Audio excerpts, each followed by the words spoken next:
یہ ایک پرانی بات ہے۔ ایک گاؤں میں ایک موچی رہتا تھا جو ابھی تک شادی شدہ نہیں تھا۔ وہ دن رات لوگوں کے جوتے ٹانگتا اور انہیں مرمت کر کے پیسہ کماتا تھا۔ اس کی آمدنی اتنی کم تھی کہ بمشکل ہی اس کا پیٹ بھرتا۔ غربت کی وجہ سے اس نے کبھی شادی کے بارے میں سوچا تک نہیں تھا۔ ایک دن اس کا دل چاہا کہ کھچڑی کھائے۔ وہ بازار گیا، وہاں سے چاول اور دال لے آیا اور بڑی محبت سے کھچڑی تیار کی۔ کھچڑی پکنے کے بعد اس نے ایک بڑے تھال میں ڈال کر ٹھنڈا ہونے کے لیے رکھ دی اور سوچا کہ جب تک کھچڑی ٹھنڈی ہو رہی ہے میں اپنے گاہکوں کو جوتے واپس کراؤں۔ یہ گھر سے باہر نکل گیا۔ اتنے میں جنگل سے ایک بھوکا گیدڑ بھٹکتا ہوا آ نکلا۔ اس نے گھر خالی پایا اور سامنے بھاپ چھوڑتی ہوئی کھچڑی دیکھ کر جھٹ سے کھانا شروع کر دیا۔ اتفاق سے اسی وقت موچی واپس آ گیا۔ کھچڑی کے شوق میں وہ جلدی ہی گھر آ گیا تھا۔ اس نے گیدڑ کو کھچڑی کھاتے دیکھا تو فوراً دروازہ بند کر کے اسے رسی سے باندھ دیا اور ڈنڈے سے خوب مارا۔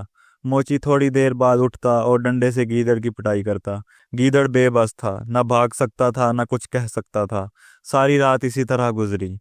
صبح جب موچی باہر گیا تو گیدڑ نے جان بچانے کی ترکیب سوچنی شروع کی۔ اس نے اور زور سے رسی میں خود کو جکڑ کر آوازیں نکالیں جیسے اپنے ساتھیوں کو بلا رہا ہو۔ پاس کے جنگل میں گیدڑوں نے آواز سنی اور شور مچانا شروع کر دیا۔ ان میں سے ایک گیدڑ اس کا دوست بھی تھا۔ وہ دوست آواز کے پیچھے چلتے چلتے موچی کے گھر آ پہنچا۔ اندر جا کر دیکھا تو اپنا دوست بندھا ہوا پایا۔ اس نے پوچھا کہ تم اس حال میں یہاں کیسے پھنس گئے؟ رسیوں میں جکڑا گیدڑ مار کھا کے موٹا تازہ لگ رہا تھا۔ اس نے ہوشیاری سے کہا کہ مجھے ایک نیک دل شخص نے پکڑ لیا ہے۔ وہ مجھے ہر روز حلوہ پوری کھلاتا ہے اور اس ڈر سے باندھتا ہے کہ کہیں میں بھاگ نہ جاؤں۔ یہ سن کر دوسرے گیدڑ کے دل میں لالچ آ گیا۔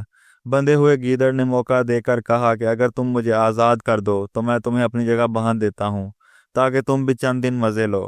وہ مان گیا اور رسی کھول دی۔ یوں بندھا ہوا گیدڑ آزاد ہو گیا اور دوسرا بیوقوف دوست خود بندھ گیا۔ جب شام کو موچی آیا تو اس نے حسب عادت ڈنڈا اٹھا کر نئے گیدڑ کی پٹائی شروع کر دی۔ گیدڑ نے بہت منتیں کی اور کہا کہ اگر تم مجھے چھوڑ دو تو میں تمہاری شادی بادشاہ کی بیٹی سے کروا دوں گا۔ موچی کو یقین نہ آیا، لیکن گیدڑ نے وعدہ کیا تو وہ مان گیا اور آزاد کر دیا۔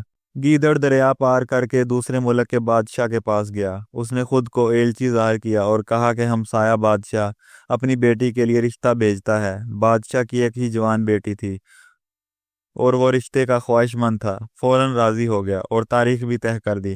گیدڑ خوشخبری لے کر واپس آیا اور موچی کو بتایا۔ شادی کے دن گیدڑ نے ایک چال چلی۔ اس نے دھوبی کو سونے کا سکہ دے کر کہا کہ اپنے دھلے ہوئے کپڑے درختوں اور جھاڑیوں پر پھیلا دو۔ پھر ایک روئی والے کو سکہ دے کر کہا روئی کے گٹھے دریا کے کنارے رکھ دو۔ بعد میں موچی کو ہدایت دی کہ جب میں دریا جاؤں تو دھوبی کے کپڑے اتروا دینا اور روئی کے گالے دریا میں بہا دینا تاکہ دور سے ایسے لگے جیسے کشتیاں چل رہی ہیں۔ بادشاہ نے جب چھت سے دیکھا تو اسے لگا کہ بارات آ رہی ہے۔ اسی وقت گیدڑ دربار میں ایلچی کے روپ میں پہنچا اور رونے لگا کہ طوفان میں پوری بارات ڈوب گئی، صرف بادشاہ اور داماد بچے ہیں۔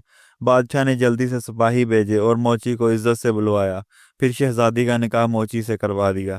یوں ایک غریب موچی بادشاہ کا داماد بن گیا۔ کچھ دن گیدڑ بھی ایلچی کی صورت میں ساتھ رہا اور پھر وعدہ پورا کرنے کے بعد اپنے ساتھیوں کے پاس لوٹ گیا۔